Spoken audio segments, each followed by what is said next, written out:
The concern was real. Moving at thousands of miles per hour in orbit, objects of an inch or larger were capable of causing catastrophic damage to anything that got in their way. That fact did not deter Heather from getting ready for her first spacewalk and settling into the airlock. The two cosmonauts had already exited the ISS and were outside, inspecting the massive spacecraft. Heather was naturally nervous. It was exciting and frightening at the same time. She watched the digital clock tick down, anxiously awaiting it to register 0. Finally, it did. Heather unhooked her suit, and she was floating. She floated over to the airlock's inner hatch and pushed it closed. She pulled the handle down and spun it shut, resulting in a loud clanking sound. She switched her suit over to its own self-contained battery power and oxygen system.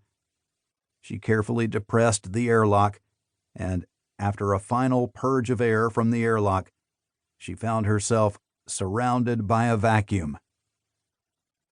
There was no sound. The thud she'd heard when she closed the airlock's inner hatch couldn't be heard now.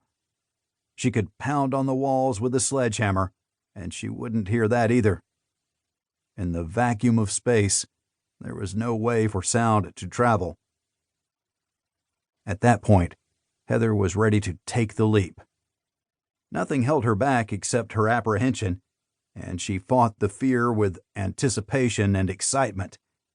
She knew that once she opened the outer hatch, there would be nothing between her and an instantaneous death but the spacesuit she was wearing. She opened the door to the payload bay and pushed the thermal cover aside. First, she poked her head through to make sure nothing unexpected awaited her. No little green men, no ugly lizards bearing fangs, no leftovers of the Indian satellite. Heather put her hands on the hatch frame and secured her safety tether. Then she pulled herself through, floating on her back, looking up into the heavens. Everywhere she looked, there was nothing around her but the infinity of the universe. She began to giggle uncontrollably as she realized she'd achieved her dream. She spoke to herself, although the vacuum of space distorted her voice within her helmet. Sound waves traveled different at lower atmospheric pressure, causing her voice to sound like a more sexy, throaty Mae West than Heather Fox. Every day is a good day when you're floating. She dreamed of saying those words, repeating them often to Gunnar when she convinced him that she'd be perfectly safe in space. Heather savored the moment, staring upward toward the stars. Now she wanted to see the Earth, home, Gunnar. At roughly 250 miles above the planet's surface, the vantage point didn't enable a spacewalker to fit the whole planet into their field of vision. You can't quite see the curvature of the Earth or its relationship to the universe. However, seeing the Earth through the space station's small windows versus seeing it from outside was like looking at a fish through aquarium glass instead of scuba diving alongside one.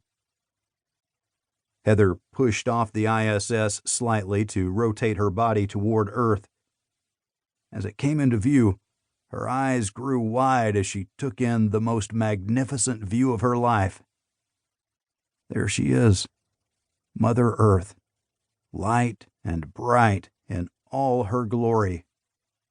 Mesmerized, she tried to force her eyes wider in an attempt to look around the entire image laid out before her, soaking it in to remember for the rest of her life.